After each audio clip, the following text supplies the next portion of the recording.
All right, sports fans, how's everybody out there doing? William Martin coming at you one more time here on YouTube with another edition of the 300 Pounds of Sports Knowledge Podcast. We're getting down to the nitty gritty in college football as the race is on to make the college football playoff. This will be the final year of the 14 playoff as college football's postseason will be expanding to 12 teams come next year. Now, at first, I was opposed to the expansion of the playoff, only to do a 180 on the topic back in September.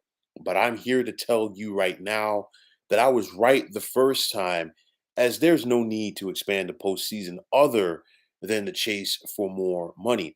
Now, the college football season begins in late August with conference championship weekend taking place at the beginning of December. And as each team plays anywhere between 12 to 14 games during that stretch, it's more than enough time to see who are the best teams in the sport. Now, right now, contenders are dropping left and right all around college football as winning conference games in October and December is not easy. You look at the season right now, Oklahoma was rolling until a trip to Lawrence this past Saturday to take on Kansas that saw them knocked from the ranks of the undefeated. Now, the Sooners still control their own destiny and they still have a chance of winning the Big 12 in order to make the college football playoff, but they don't have that much wiggle room right now.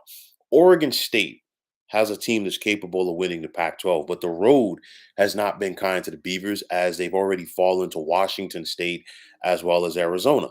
LSU began this season with title aspirations, but they ran into a tough Florida State team to begin the season. Of course, Florida State is in the top four of the initial college football playoff rankings this season, while also the Bayou Bengals could not overcome Ole Miss on the road, a darn good Ole Miss team at that. But you look at USC, they were another school who had title aspirations to begin this season, but the men of Troy were exposed several weeks ago by Notre Dame, and they have yet to recover. North Carolina was rolling to begin this season as they look poised to give Florida State a run for their money in the ACC.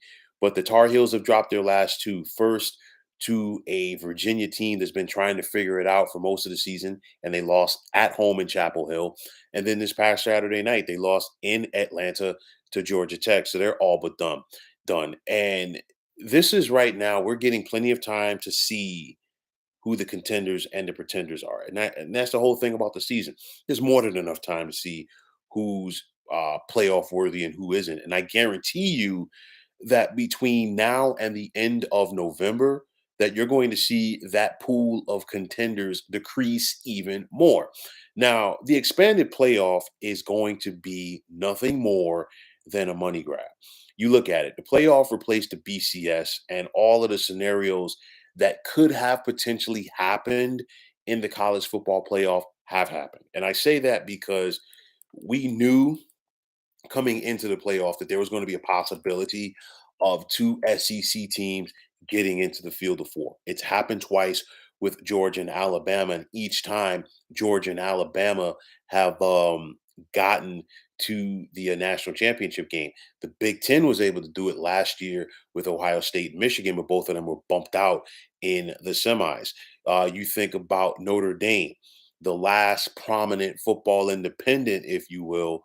The Irish are still there and they've made the playoff a couple of times. And in doing so, they have taken a spot away from a Power Five league. We knew this as a possibility going in. The group of five getting in. This was also something that was thrown around, but I guarantee you, when it was talked about, nobody really gave the group of five any credit at that time. But then Cincinnati, back in 2021, of course, Cincinnati's now in the Big 12. At that point, they were in the American Athletic Conference. They qualified, and of course, they took a slot away from a Power Five league. But again, we knew this going in, and we also knew that with four spots available and five Power Five conferences, that somebody was going to get left out every year. The Pac 12's only gotten there twice. That's a whole nother story for another day. But honestly, aside from the SEC, we've seen all of the power brokers in the game of college football league wise complain about this format. This is the format that y'all created. And at the end of the day, again, you still got plenty of time to see who is capable and who's worthy of making the playoff and who isn't. So now, we're about to go down the road and see a 12-team playoff that is going to be dominated by both the Big Ten and the SEC, in my opinion, because next year the Big Ten's going to 18 teams when they add Oregon, UCLA, USC, and Washington. And then the SEC is going to go to 16 teams when they add Oklahoma and Texas next year. But you look at it, I know that the ACC is going to have 17 teams, the Big 12 is going to have 16 teams, but they're not going to match up blow for blow, conference by conference with the Big 10 and the SEC. And of course, it's going to be a free for all, no more divisions in either the Big Ten or the SEC. So it's going to be the top two teams that qualify for the SEC championship game and the Big Ten championship game, respectively. And I guarantee you, both of those teams, win or lose, are still going to have a shot to make the playoff. And then I also guarantee you that there is going to be some teams in each of those leagues that are going to make the playoff that don't even get to the conference championship game. Why? Because with an 18 team league or with a 16 team league, how in the world are you going to play everybody if you only have an 8 or 9 game schedule? And even if you did have a 12-game schedule, you're still not facing everybody. So, you're not going to see an Oregon play a Penn State every year. You're not going to see an Alabama play a Florida or Georgia every single year. So, you're going to have scenarios where you're going to have multiple teams from both of these leagues making the postseason. And it might be the first time all season long that they face one of their brethren, if you will, from their respective conference. And again, like I said, you expand the field, you're just making the rich get richer because the SEC and the Big Ten are going to dominate this thing. And I say between the two of them, that's probably 6 or 7 slots right there. So that leaves 4 slots for the ACC, the Big 12, and who knows if the Pac 12 is still going to have a say in things. And I say that because the group of five is also going to get a spot in the expanded playoff. Now, what is speaking of the Pac-12, what's going to become of Washington State and Oregon State? We don't know. Could it be a Pac-2? It all depends on the court system right now, obviously, as far as who has controlling interest of the Pac 12 conference. Are Oregon State and Washington State really going to try to rebuild the Pac 12 conference? And is it still going to be recognized as a power league? Or are they going to try to find a way to buy their way, if you will, into another Power Five conference? Got to wait and see. A lot of different scenarios there. But the other question for me is how long before this playoff field is expanded again? It's going to happen because of the money involved. And the thing is, for years, we had a system, the bowl system, where of course, conference tie-in. So if it was Michigan and Nebraska, they didn't play each other because Michigan was in the Big Ten, of course, and Nebraska in the Big 12, and of course Michigan with the tie-in with the Big Ten to the Rose Bowl, so that didn't happen. So there was always going to be like that second team that had a beef. Then with the BCS, there was always a third team that had a beef. Now with the college football playoff, you got a 15 that has a beef. There's going to be a 13th team that's going to have a beef. If you expand it to 16, there's going to be a 17th team. It's just like it is with the NCAA tournament. We keep expanding, we keep expanding. There's always going to be a team that says, hey, you know what? What about us? And again, like I said, you've got how many months to try to figure this thing out? And again, right now, we're seeing teams drop like flies, and they're going to continue to drop because those conference games in general, especially this time of the year, are so difficult. You have to factor in rivalries. You also have to factor in the parity of the game in college football. And you could thank the transfer portal for that. And I'm not complaining because I think the transfer portal has added a lot of excitement. Then, coming down the stretch, coaches are fighting for jobs as well. So regardless if they only have 1 win or 8 wins, come November, guess what? You still got to take that team, as a legit threat. And we're finding it out on a week to week basis that what these teams sometimes on any just like it is in the NFL on any given Sunday, and in this case on college football on any given Saturday, anybody can beat anybody, regardless of the record, regardless of the underdog favorite factor, regardless of how much you're favored by. At the end of the day, you still got to go out there and take care of your business. So you can expand the postseason all that you want, but honestly, all you're doing is just making more way to kind of water down your product. I think 4 teams was good enough. If you wanted to add a 15, maybe, and say, hey, the fourth and 15 seeded teams, they play a couple of weeks prior to the New Year's festivities at the higher seeds home field, fine. But they're just doing this to chase the dollar. And at the end of the day, money talks and everything else walks. But at the end of the day, for this season, these next 30 days are going to be very telling as far as who gets to the college football playoff. Right now, Ohio State, Georgia, Michigan, and Florida State are in, while of course Washington and Oregon are fifth and sixth, respectively. A lot of that's going to change. Ohio State plays Michigan at the end of this month. You still got all these conference championship games as well. Possible rematch between Oregon and Washington in the Pac-12 championship game. Possible rematch between Texas and Oklahoma in the Big 12 championship game. But nonetheless, it is what it is. They're going to continue to chase the dollar, like I always say. And because of that, they're going to continue to water down this great product. So, folks, that is going to wrap it up.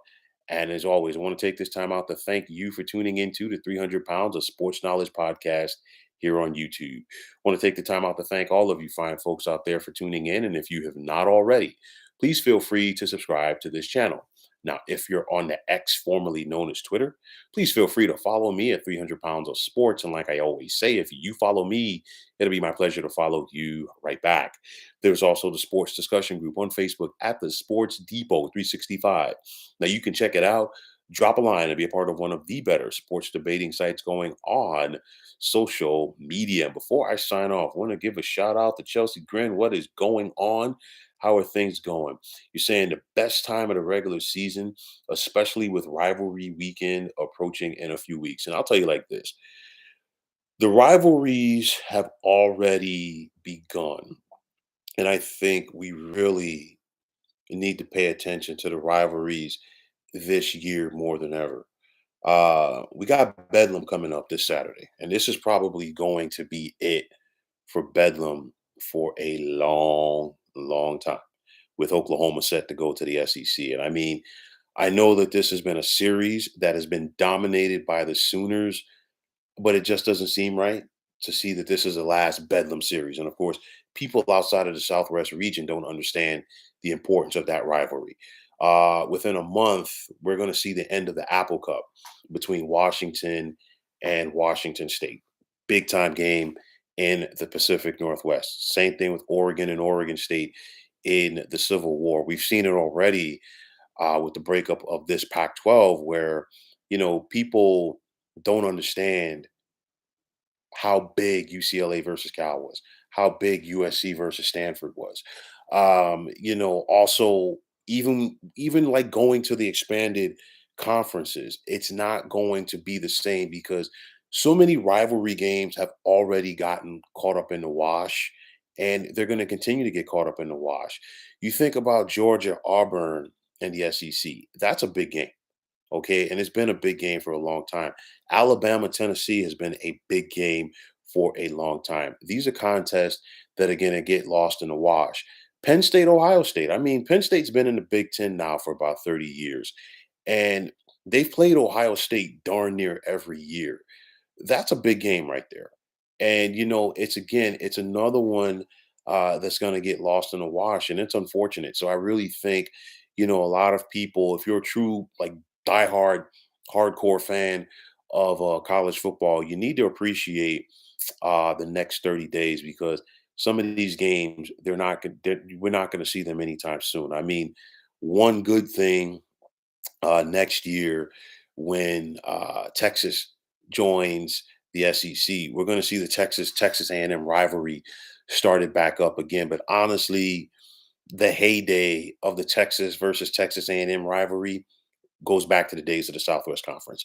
And I've talked about this year. I know it was brief, but it was nice to see some more of the Southwest Conference schools in the Big 12 together. I know Texas is leaving, but you got Houston there this year, and it was nice to see from a historic aspect.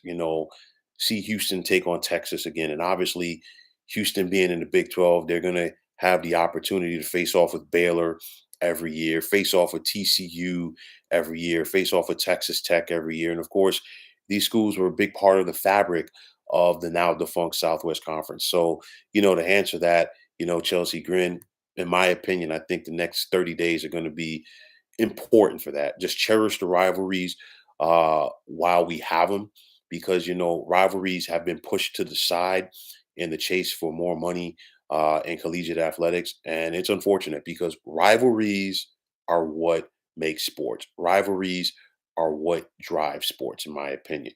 That's just my thought on it, but I do think the next 30 days are going to be very exciting. So, folks, once again, that's going to wrap it up. My name is William Martin. I'm signing off and I'm saying thanks once again for tuning into the 300 Pounds of Sports Knowledge podcast here on YouTube. Be well, everybody.